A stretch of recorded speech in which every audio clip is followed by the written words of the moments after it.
and we have to really escalate the noise we make so that we'll be heard.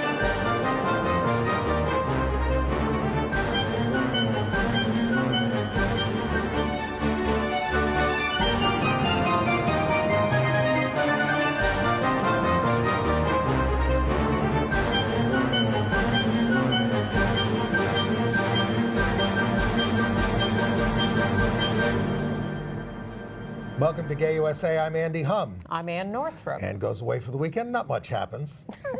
Whoa! There was some news, wasn't there?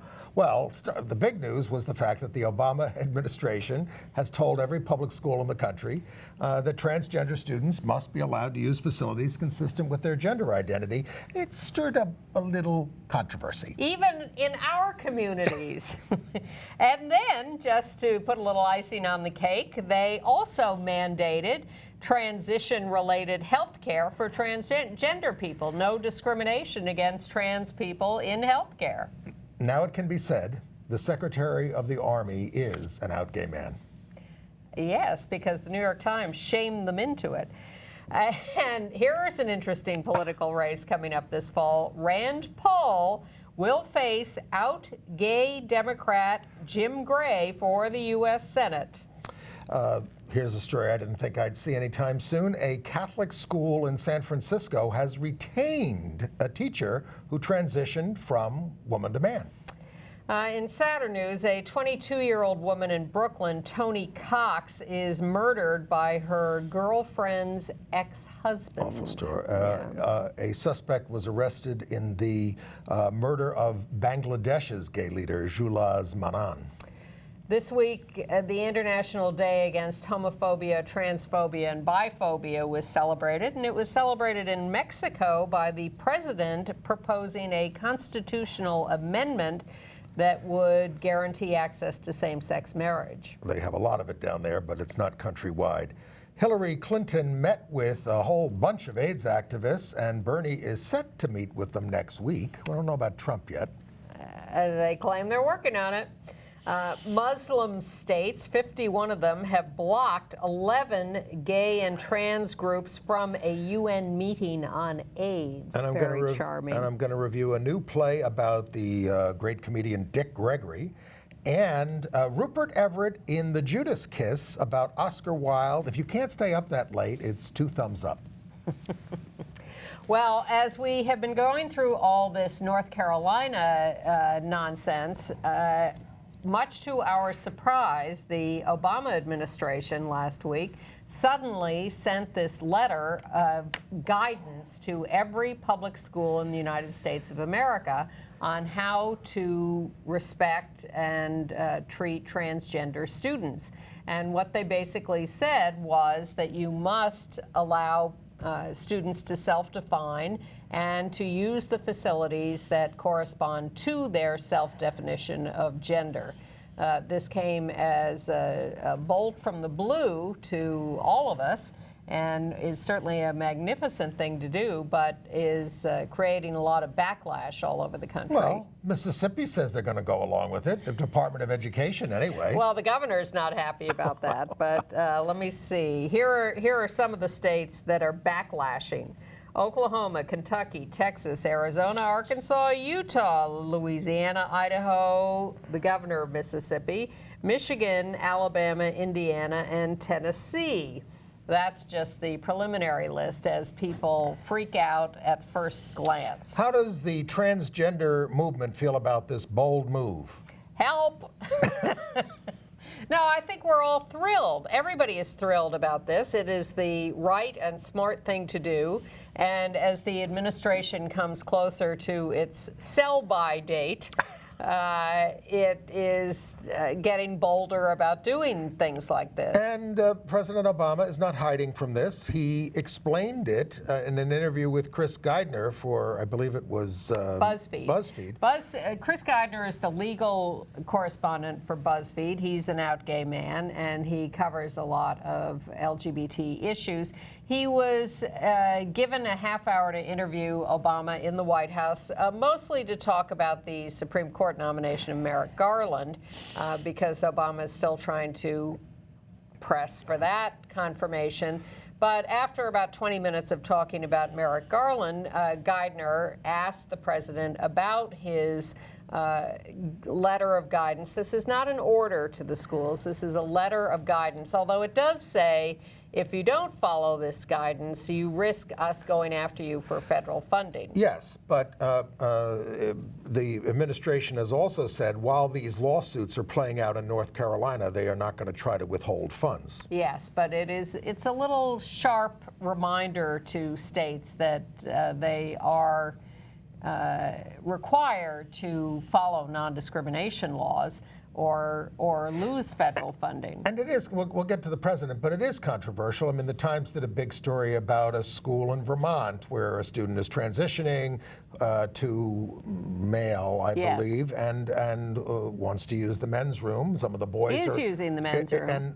And some of the boys are unhappy about this. They claim, you know, I would stand by my friend and support him, but I feel, you know, I don't think this should be imposed on that. So there's a lot of. We have spent years saying that we understand that people are not used to a lot of these concepts, that we're all raised in a world that was homophobic, that it takes people time to get used to new concepts, even seeing people of the same sex kiss each other. That knowing people engenders comfort after time. And that's now the transition we're going through with transgender people. But it is accelerated a little. It is coming faster than the lesbian and gay stuff, and bisexuals are. Well, except that when are they gonna the right-wing states gonna get the idea that we should keep homosexuals out of restrooms of their own gender, so because we might look at them and make them uncomfortable. Right? Believe me. The ironies of this abound. But let's look at how the President of the United States talks about the administration's support for trans students. Well, first of all, on the merits, on the issue itself, we're talking about kids. And anybody who's been in school, been in high school,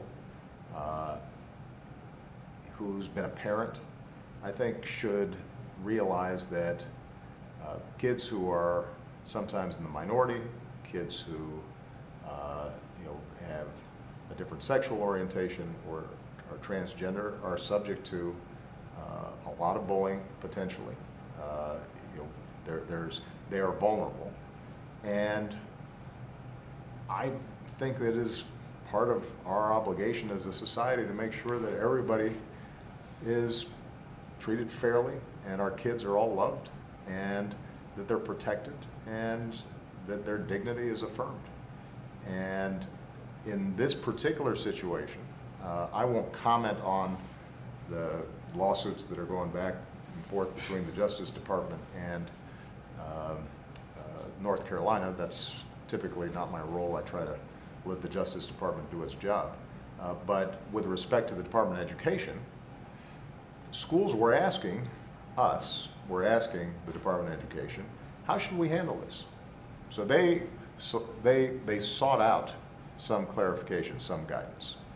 And that's what we did. We said, you know what, it is our view that you should try to treat these kids with dignity.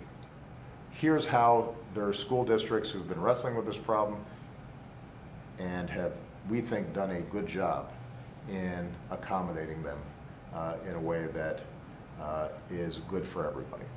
And so you can learn from these best practices. This is what we are advising. And ultimately, depending on how these other lawsuits go, courts will affirm or reject how we see the issue. But we think it was important for schools who want to go ahead and, in a very practical way, try to deal with the school year and what are they going to be doing next year and how should we approach this, that we give them our best judgment about how to approach it. I think you did a nice job on that. And it's true that a lot of school districts have dealt with this and have dealt with it calmly and rationally, and the backlash we're seeing in North Carolina or from the governors or politicians of these other states is not necessarily the norm of what's happening in the country as individual schools and school districts work this out. You know, we had the governor of South Dakota, a conservative Republican, work through this issue and realize that trans students had a right to be treated with dignity, as the president says. Nathan Deal of Georgia, who vetoed the religious freedom bill down there, said, "Oh, this is the federal overreach," and you know, well, that's the thing. That's their theme. Is this is the federal government intruding on the states, and which is exactly what they said about marriage too, and all of that. And desegregation. Willfully ignores the constitutional prohibition against discrimination and unequal treatment in this country. And you can talk about states' rights all you want, but then you stand up and talk about how dedicated you are to the United States of America, and it all reeks of hypocrisy. Well, speaking of desegregation, Governor Pat McCrory of North Carolina blasted the African. He's a white guy. Yeah. He blasted the Attorney General of the United States, Loretta Lynch, an African American, by saying her comparison of Jim Crow segregation to his state's law banning transgender people from certain bathrooms was an insult. Yes, appropriately. Yes, yes. The Attorney General of the United States is calling you a bigot, Governor, and we applaud that. All right, running down. And we're nonpartisan. Yes, we are. Running down some of the developments in North Carolina over the last week, the CEO of the Target Corporation is standing by his pro-trans bathroom policy. Brian Cornell, but will add family bathrooms, of which they already have 1,400. And he said we got a lot of blowback when we used African-American models and ads in the 60s in this company, and we did the right thing then, and we're doing the right thing now. Time marches on. African-American models. The Salisbury, North Carolina School Board is rethinking allowing pepper spray. Well, sorry for the comment suggesting that it be used against trans students in bathrooms. Well, vigilantes are taking action. There was a woman with short hair who was bullied as transgender in a Walmart. We had a woman on the show years ago, lesbian with short hair. She got, in Greenwich Village, on Pride Day, she got hustled out of a restaurant for using the women's room. Yeah.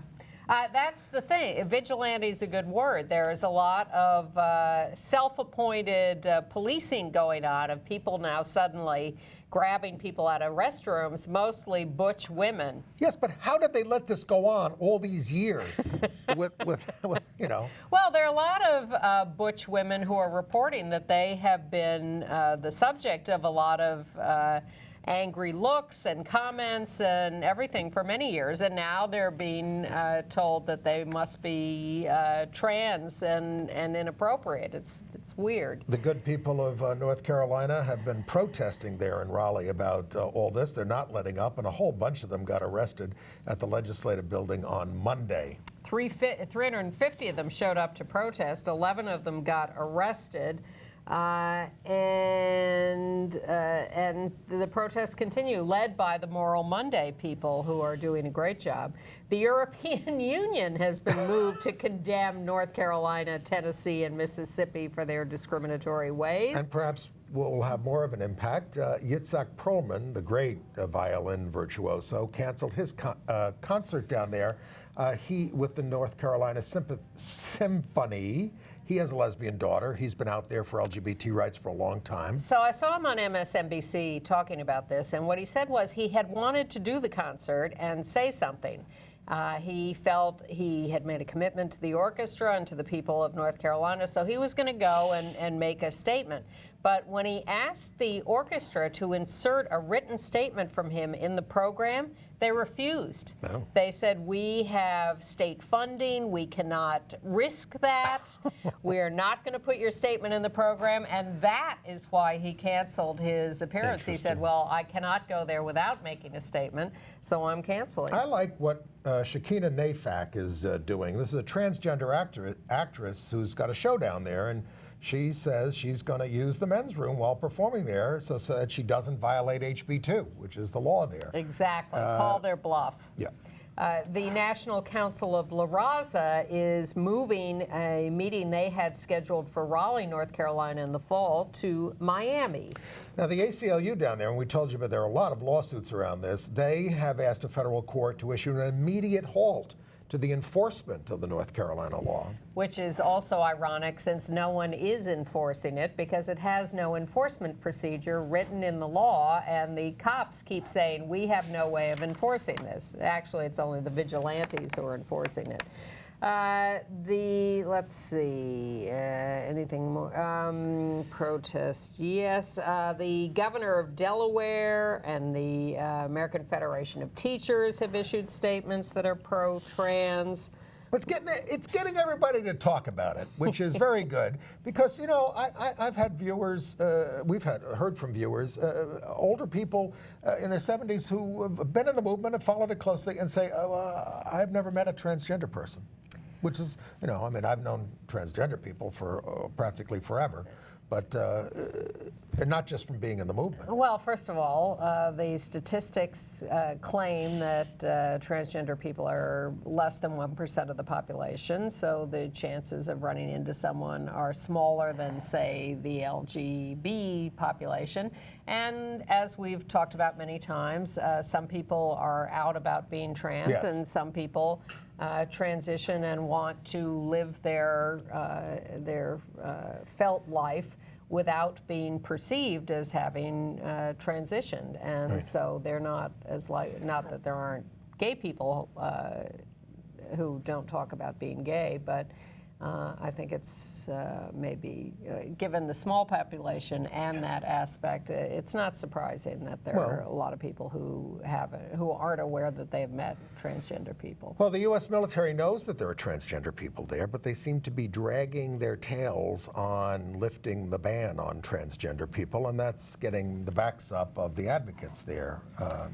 Well, Defense Secretary Ashton Carter was speaking at the Air Force Academy, and he was asked by a cadet there about when they were going to allow open service by transgender people, because they've acknowledged they have a lot of transgender people serving. And he quoted from his Facebook relationship status. He said, it's complicated. No, he just said it's complicated. He said, I am confident we'll get to the right place, because the fact is they did a study, Rand Corporation study. The study said you can do it cheaply and easily, it's fine. They haven't released the full study. They have been a little slow about this, but I do think they will get to that. And he said, you know, for crying out loud, I'm giving you an out gay Army secretary. Eric Fanning is the first openly gay Army secretary of any service. Confirmed by a voice vote of the Senate after all that trouble, because Senator Pat Roberts lifted his hold. Because he was embarrassed by a story in the New York Times that pointed out he had this singular hold on the nomination. But this idea, courtesy, that one senator can stop anything in the Senate, this is very undemocratic. This is what leads to things like, you know, Trump becoming president. We'll see how he handles all that. Well, the Times wrote this week that he's a big sexist. It was such a stupid story. I have I have a theory, but you know, the polls are now showing close race. I mean, my optimistic reading of that is that the race is not over in the Democratic Party. The Bernie voters are not letting go yet. Some will, some won't, but while it's still going on, they're not going to say, I'm for her. Right. And I think once it's all resolved, this is an optimistic reading my whole read on this entire year politically is too soon to call, as they say. Well, the Republican Congress member who is very pro-LGBT, Ileana Ros-Lehtinen from Florida, our friend, she appeared on MSNBC with her transgender son, Rodrigo, about that in the midst of all this transgender stuff. Also after a front page story in the New York Times. But then the reporter said, well, are you going to support Trump? And she said, I never thought it would be easier talking about my transgender son than about why I'm not supporting Trump for president. She's also not supporting Hillary Clinton. That's their line. Fine, okay. But We are supporting, I assume, although we remain nonpartisan, the out-gay mayor of Lexington, Kentucky, who has just won the Democratic nomination for Senate to oppose Rand Paul, incumbent Republican senator and former presidential candidate from Kentucky. It's hard to imagine that Rand Paul is going to lose the race for the Senate, but wouldn't it be delicious if he did? Yep. And the Libertarian Party, they have an open race for vice president.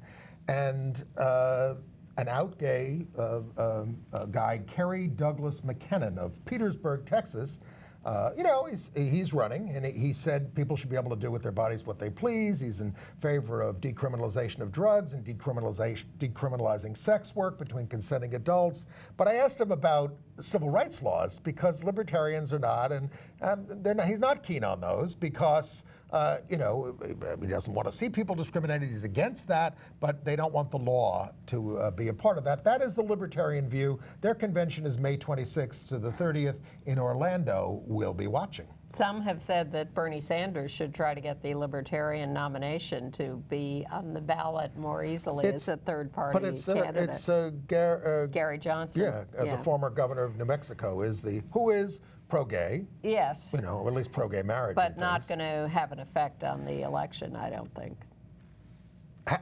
All bets are off this year. Well, that's certainly true.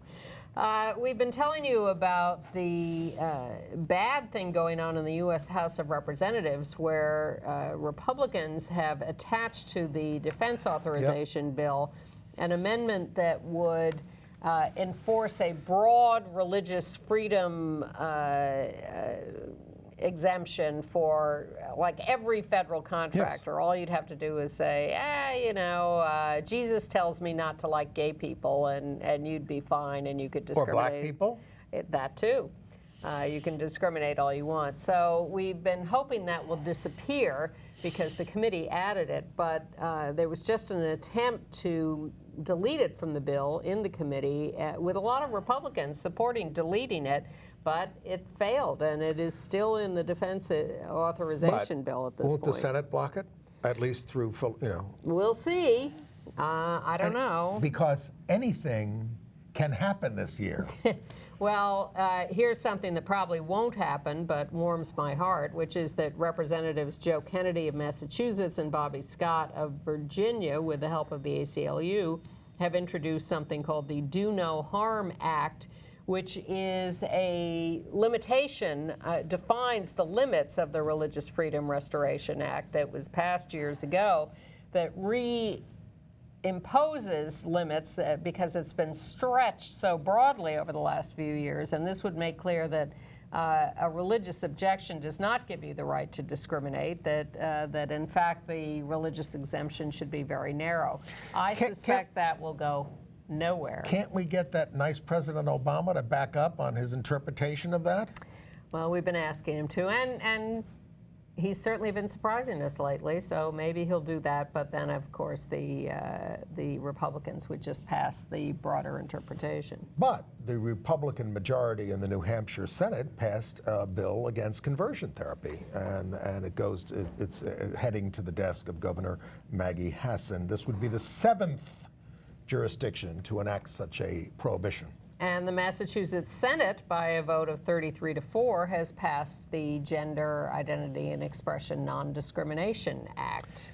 Now, the Supreme Court punted on the contraception case with the Little Sisters or whatever the hell they are, thing, but and they did not overturn this Auer ruling, or this AUER thing, which is apparently something that is the Fourth Circuit relied on in the Gavin Grimm case when they reached their decision. So the Times had an interesting story. They said the Supreme Court, isn't deadlocked; it's becoming irrelevant.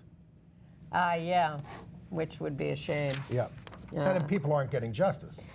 And we bid a fond adieu to Representative Sally Kern of Oklahoma, who, has introduced approximately 3 billion anti-gay bills in her 12-year term there. She loves the Lord. She is term limited, out of office. She loves the Lord. She, in her closing speech to the legislature, she again warned us that LGBT people are worse than terrorists, and have caused the downfall of the United States. Luckily, all her anti-LGBT bills have been defeated, but she's a piece of work. Does she think the Jews killed Christ too? I don't know. I haven't asked her that. Okay. Let me see if I have any. In Salt Lake City, where, as you know, we have a lesbian mayor. Salt Lake City, Jackie Biskupski, they have just held a ceremony to dedicate a few blocks of a street as Harvey Milk Boulevard in Utah. We have to remember that Salt Lake City is a blue oasis in a red state. It's not even majority Mormon, even though it's the headquarters of the church. Mm-hmm. And hundreds of people showed up. It looked like a lovely ceremony. Now, in San Francisco, where they have a very anti-gay cardinal, a Catholic cardinal. Corleone. Yes. A Catholic high school there embraced the transition of a Jewish English teacher from woman to man, Gabriel Stein Bodenheimer, and got the blessing of Corleone, which is, I think, a sign of progress. There he is. It's run by the Sisters of Mercy, and the cardinal said that the school's decision was within the, quote, legitimate range of prudential judgment. And which is interesting because other Catholic authorities, including, I think, the Vatican, have said that the Catholic Church does not approve of transitioning. Correct. So, and Corleone is very conservative. They're worried about some of their priests transitioning and then having women priests. We've also been following the General Conference of the United Methodist Church, which is going on at this point. We told you last week about the LGBT clergy who had signed a letter coming out. Well, now at the conference, 1,600 other Methodist clergy have signed a letter supporting the LGBT clergy and saying they will refuse to discipline any clergy member who comes out as LGBT. But they had a procedural vote on making progress on these issues, and it was not good for the gays. Yeah. So we're not expecting much out of there. Surprise us. Well, as long as we're in the religion category, you want to talk about your old high school? Well, I went to Chaminade High School on Long Island, and so far they'd been untouched by the clergy sex abuse scandals. But this week, the former president of the school, Father James Williams, was suspended over an alleged misdemeanor sexual abuse in 2011 with an 18-year-old. There he is. Now, the school did its own investigation and found the charges to be credible. They referred it to the DA. The DA said statute of limitations is up, but they're asking if anybody else was improperly touched by Father Williams, please come forward. I think the real scandal, of course, is that the school teaches gay people that they're evil. That's abuse of kids, of all the kids, as far as I'm concerned. Well, the entire church. Moving into stories of actual violence, a terrible story out of Brooklyn, New York, where Toni Cox, 22 years old, was stabbed dead by her girlfriend's ex-husband. There's Toni. Toni had just moved back to New York, and was here a couple of weeks, just got a job, and this guy comes down and stabs her to death because he was jealous. Yeah, he's there in the black T-shirt being let out of the precinct. He's 35. It's just such a horrible story and so reflective of what homophobia does, also what jealousy does, but what homophobia does. In Haines City, Florida, a transgender woman, Mercedes Successful, 32 years old, was murdered in a parking lot. Still waiting for more details on the crime, but she is the 11th documented trans murder victim this year. Just a sad litany of cases. What do you think about what's happened? Oh, another religious story. It's international, but it's sort of related to what happened with Father James Williams there at Chaminade. There's a guy named Monsignor Tony Anatrella. He was the one at the bishops' meeting in Rome where they were all discussing family issues who said Catholic bishops are not obliged to report abuses of the clergy against children. To the horror of most of the other bishops, even on that one. Well, horror, that's how You they've know. operated for Yes, thousands but of years. we got a new system now. So How people many of them have been turned into the police? Well, that's what happened at Chaminade. They had to refer this to the authorities when they knew about it. Well, all right. But the point is, Father Monsignor Tony here, he's a French psychoanalyst, he has been accused of sexual harassment from several victims who were harassed during what should have been their psychotherapeutic sessions. Surprise. In Paintsville, Kentucky, a woman was assaulted by a man who has been arrested. She was beaten because she looked like a dyke. Mm-hmm. This is, you know, with all this heightened violence in this country, the divisions, the extremes, the language, it's all just feeling like it's roiling up into this. Well, I mean, it's shocking if you don't go through turmoil when you're making a big transition in the society. Yes. And sometimes it's a proxy for other things that people are feeling and all this kind of stuff. Yes. Unfortunately, well, that's the whole Trump candidacy. Yeah. Yes. All right. Well, what do you think about what's going on with Los Angeles Pride? Wow. Well, I mean, they basically, they're transforming it into a festival. They've got a new board. They've got a new leader. This is the Christopher Street West LA Pride Parade and Festival. The new board, in the person of basically one person, wants to turn it into a music festival, high admission to a concert, and to exclude the trans kids, the LGBT seniors, the whole political... I mean, my advice to folks out there is do your own thing.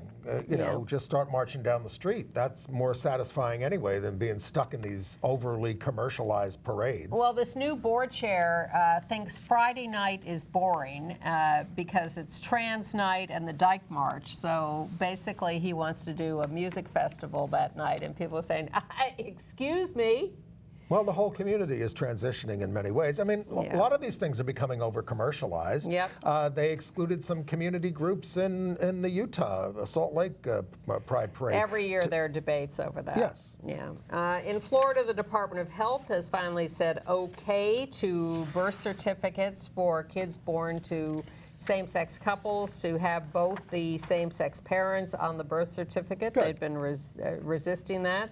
But in Kansas, the Department of Health is proposing a new rule for changing your gender on your birth certificate. You can only do it if you can prove that your gender was listed mistakenly on your original birth certificate. And they don't have in mind, I really feel like the other gender. They have in mind something much more restrictive. And I don't know if you were holding this for AIDS and medical news, but the other shoe that dropped last week was the U.S. Department of Health and Human Services saying that the Affordable Care Act forbids sex discrimination in health coverage and care, and that includes transgender people. How far are they going to go with that? Well, they actually have a slight limitation because they're not including sexual orientation the whole way. They're saying because they're wrapping it under sex discrimination, you have to be able to define it as sex stereotyping, the discrimination. So there's some concern that it's not quite as broad as it should be, but in the same vein, and I think the same day or the day after the Trans Kids in School guidance letter, this is another aspect of broadening out officially the inclusion of sexual orientation and transgender people in sex discrimination prohibitions. But no penis transplants. I have not heard the word penis so much on the news, on the network news, in my life. Penis, penis, penis, penis, penis, penis transplant. They couldn't talk about it enough. They're so happy that they can talk about it. It's a great thing, especially for these guys who have, you know, Well, it's the first been one, injured. first one in the United States at Mass General. They did a penis transplant on a guy who's quite open about wanting it and getting it. And I think 64 years old. yes, he is. There's hope for all of us. He had cancer, and he desperately wanted it and said, "I will do anything. Give it to me. I'm all for it." 15 hours the surgery took. As the Secretary of Defense would say, it's complicated. Yes, from a deceased donor. And of course, they're doing I hope so. Well, here. Oh, it could be from there someone you go. transitioning who's. And caught me, and, you know, not being This, sensitive. we may have to do trans transplants. But usually the penis, when a man becomes a woman, they use parts of the penis to build the vagina, the clitoris, and all that kind of stuff. Exactly. So but they still a need woman becoming a man might want the if someone is just losing Yes. their penis could Right. have. Theoretically, anything is possible, but of course the hospitals and the government and everyone are defining this strictly as for combat vets who have lost their penises in, you know, from injuries. yeah, explosive devices and stuff, and cancer patients or accident victims. And it said explicitly in the news stories, not for trans people yet, because, you know, they don't want to deal with that, because there would be backlash. Well.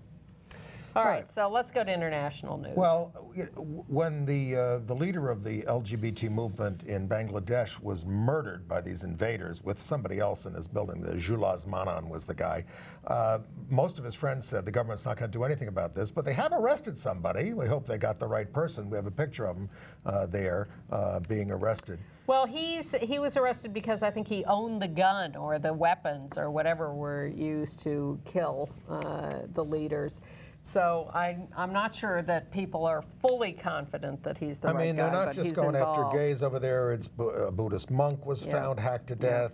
Atheists are getting killed. So the government's trying to put a crackdown on it. Also an interesting story from Naples, Italy, where a transgender mafia boss and bar owner was murdered. Presumably as part of, you know, intra-mob warfare, but he was evidently a very accepted trans man in the community and mafia boss. Right.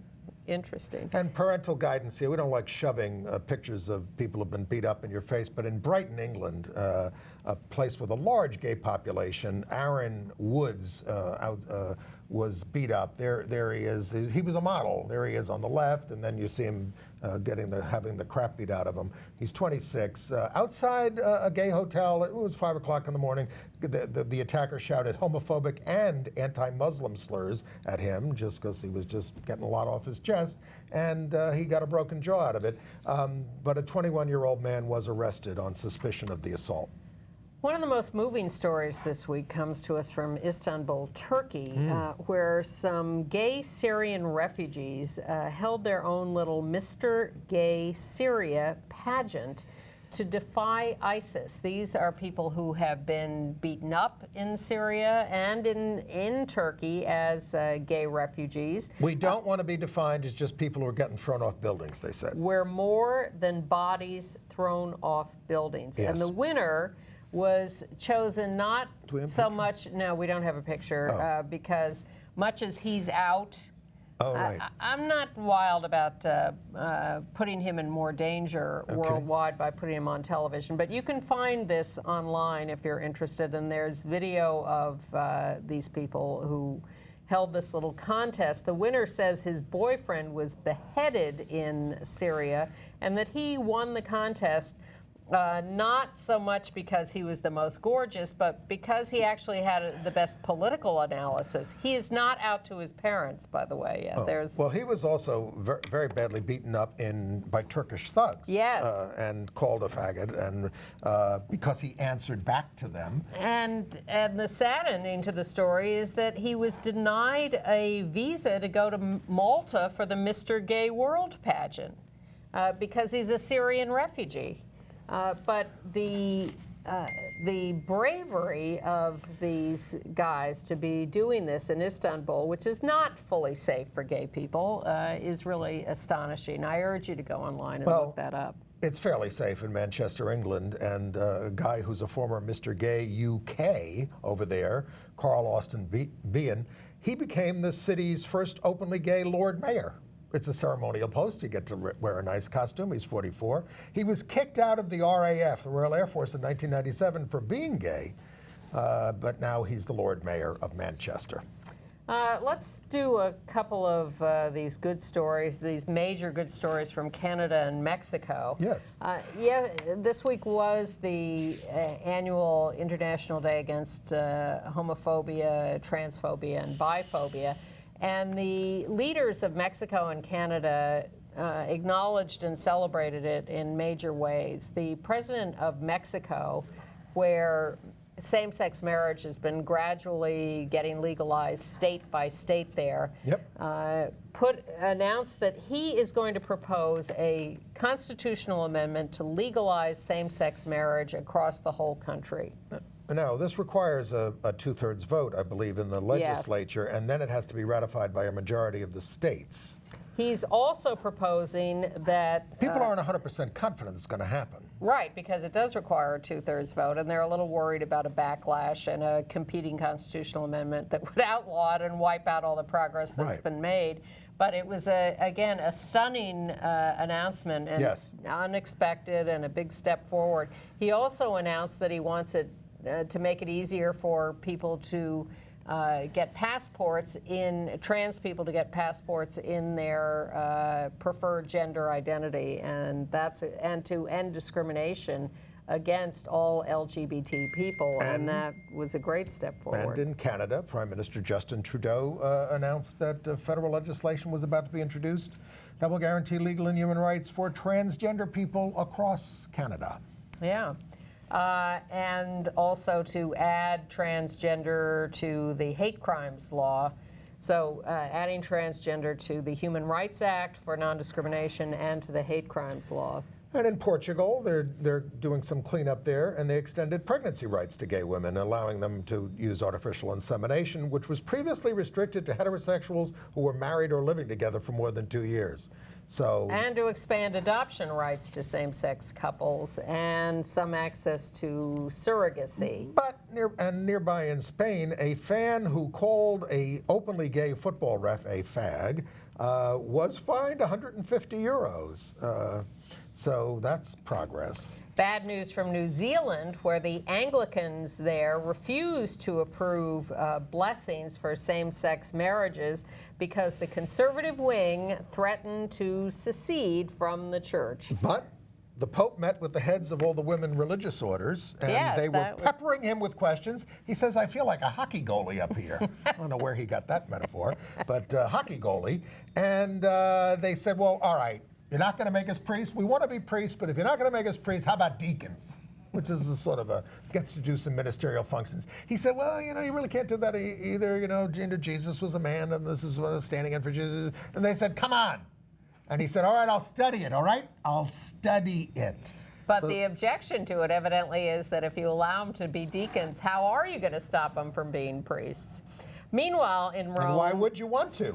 Meanwhile, in Rome, they celebrated the legalization of civil unions that we told you about last week by lighting up the Colosseum. We have a picture of this and other monuments in rainbow lights. Well, enjoy it while you can, Italy, because there's a big movement to raise the 500,000 signatures required to force a referendum over the civil unions. In Cambodia, a new report says that discrimination against and exclusion of LGBT people from civic life creates disproportionate unemployment and poverty.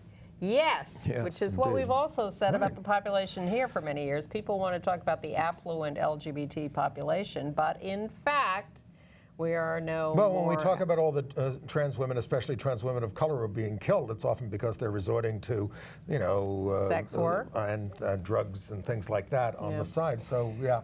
In China, we have told you about the discrimination lawsuit brought by a trans man who was fired after 8 days on the job and told he was not qualified. He had a tape of a phone call where he was rejected and told that his way of dress would negatively affect the health services center where he was working. But the labor arbitration panel in China has rejected his discrimination lawsuit, but has awarded him $62 in back pay for Real those money. 8 days. And really obnoxious, 51 Muslim states in coalition have blocked the participation of 11 LGBT organizations from a UN meeting on AIDS. Terrible.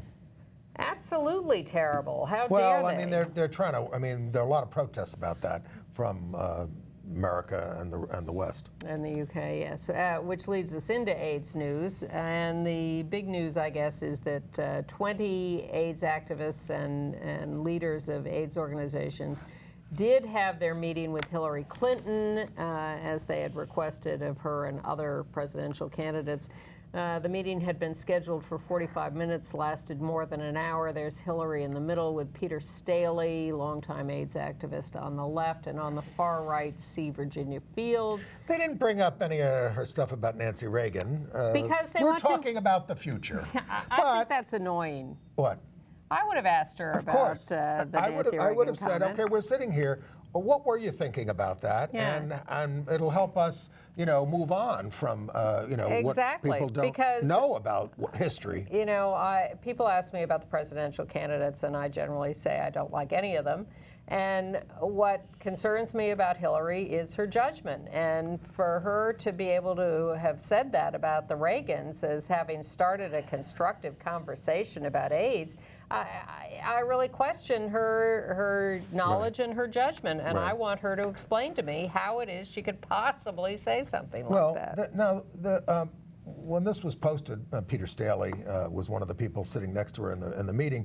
I said, "Release the transcripts," and somebody wrote back and saying, "This is ridiculous." I said, "It's a joke, but at least tell us what happened." Well, they did tell us what happened. Well, it was leaked.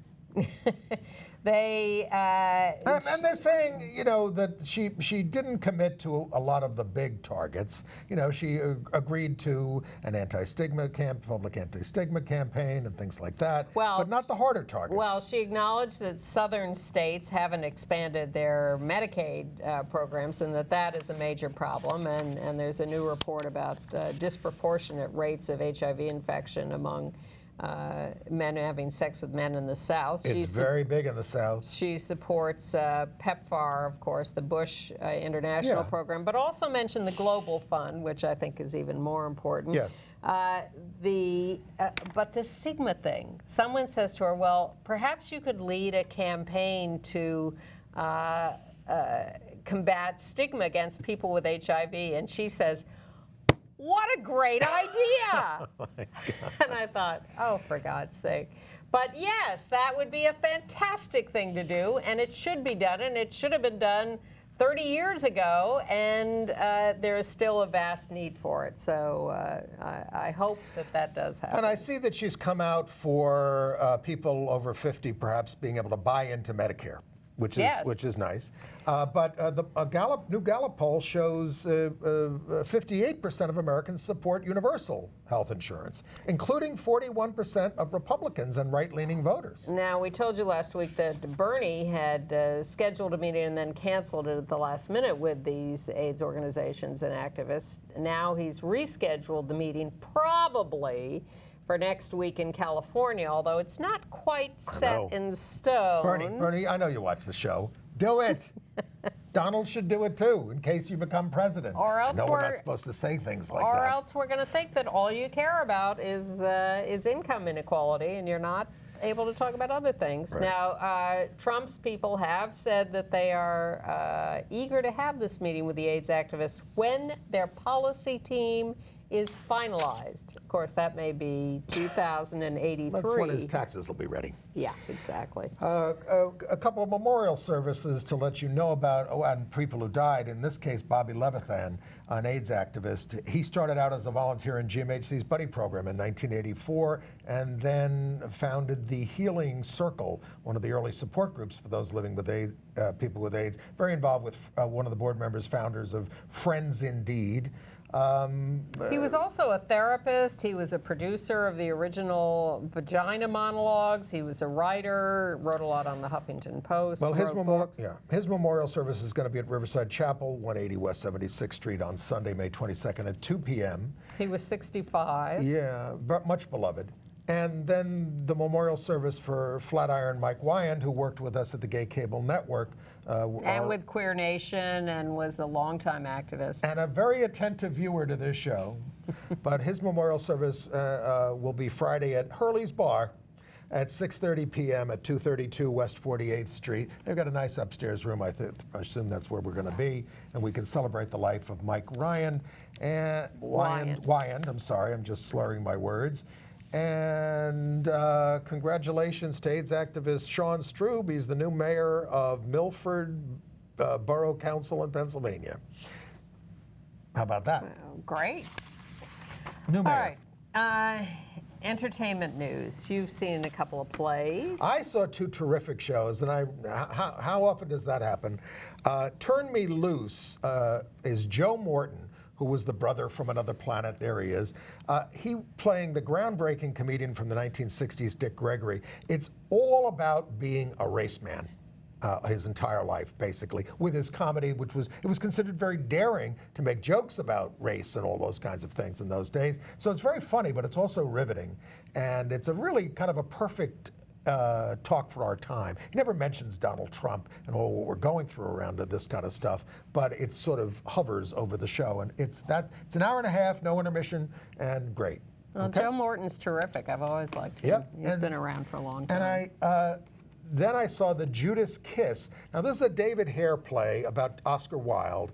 After he's lost his lawsuit against his father-in-law, the Marquess of Queensberry, Marcus Queensberry, his lover's father. Yeah. And so he's in the hotel room, and his closest friend, Robbie Ross, is saying, here's the bag, get out of town. And Bosie, the lover, is saying, no, we're going to stay and fight this, Oscar. And that's the first act.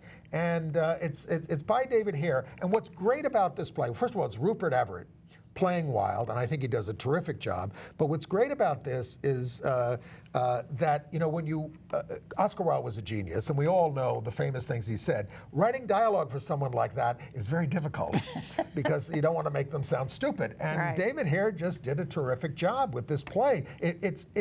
The argument goes in places you wouldn't expect. I mean, it's very complex. Why did he stay? Why did he stay and get sentenced to 2 years of hard labor and get arrested and all that kind of stuff? It'll help you understand that. It's directed by Neil Armfield, who is from Australia, Kate Blanchett's husband, and they do that great theater work. I saw a movie that is opening this weekend in New York City called Art Bastard. And it's about Art Bastard? Art Bastard. Are we allowed to say that on television? I hope so, because I've just said it twice. It's about a guy named Bob Senadella, who was a wonderful artist and very political and funny and all about social commentary. And he hated the pop artists and the abstract expressionists because he thought their art was so empty and meaningless, and his was full of social commentary. And it's, in fact, he says he despised them. But you get glimpses of New York in the 60s and 70s and 80s. And it starts a little slow, but it is fascinating. And I really enjoyed it. And I would highly recommend it. Where can I see it? In New York City, starting the 20th, which is Sounds good. Friday. So Art Bastard. He was an iconoclast and quite a guy. Well, and his art is wonderful. Two of our heroes are Richard and Mildred Loving, who won the case on interracial marriage at the Supreme Court in the late 60s. There's a new movie that's out, was at Cannes, Loving it's called, by Jeff Nichols, which there's a picture of the actors who are playing them. That's Australian actor Joel Edgerton, and Mildred is played by Ethiopian-Irish actress Ruth Negga. It's not opening until November in the U.S., but... Well, the director said, "I truly believe this is one of the most pure love stories in American history." And of course, it's the decision basically on which the marriage decisions for gay people were based. Mm-hmm. Yeah. All right. So, so what do you think of this? Where do you think we're going to go with all this backlash over the trans guidance? Yeah, I mean, you know, everybody had to take a deep breath, and I think it's just something that we have to go through. And I'm all for going through things frontally. Mm-hmm. I mean, this is what has to happen. I mean, this is what has to happen, so let's get there. And if you're going to fight about it, we'll fight about it now. Well, everybody can have a fight about it. I mean, we certainly went through a backlash on marriage. Yes. I mean, there are a lot of gay activists who said to Evan Wolfson, "Don't do this." Mm-hmm. And what happened? Constitutional amendments all across the country banning same-sex marriage. Right. If that's what we have to go through, something like that, we'll go through it. But people might relent after a while, you know, and well, you have to assume that we'll get to a better place eventually, but what I would hope is that we don't go through the same thing that we went through with those marriage constitutional amendments in the election this fall, because I know that you don't necessarily believe that those 2004 state constitutional amendments are, you know, helped reelect George Bush, but I think they really brought out a conservative vote. I think the crazy right-wingers who want to come out have a good reason to come out this time. I don't think they need any more motivation. I mean, you know, interestingly, a guy like Trump could end up losing states like Utah because he will lose Utah. Because they are offended by his personal life, I think, a lot. Whereas, but that's one relatively small state, and he could win Ohio and Pennsylvania and states that are normally Democratic states or frequently Democratic states, and those will be a lot more important than losing a state like Utah. Give it time, you know. Don't watch cable TV all the time about these things. That's my problem. I watch it all the time. Do you? I do. I watch it endlessly. And it's going to make you crazy. Look, the fact that I have gone back to watching Morning Joe is a really sad commentary. Well, at least we give you a little break from that here on Gay USA. You know who's really fascinating on these the cable shows, and I do watch MSNBC, is the Republican experts, Ben Ginsburg, the lawyer, Steve Schmidt, who worked for McCain. They're smart guys. They're really smart guys, and they give you real insight. Ginsburg was the first to talk about this whole fight over how what delegates were chosen, and that was absolutely Ginsburg's very smart. He's the one who made George W. Bush president through the legal case. So if you want that insight, you can watch them on MSNBC, and if you want our stuff, come back next week. We'll see you then. Thanks for being with us. Bye. Get your tickets to Judas Kiss and Turn Me Loose.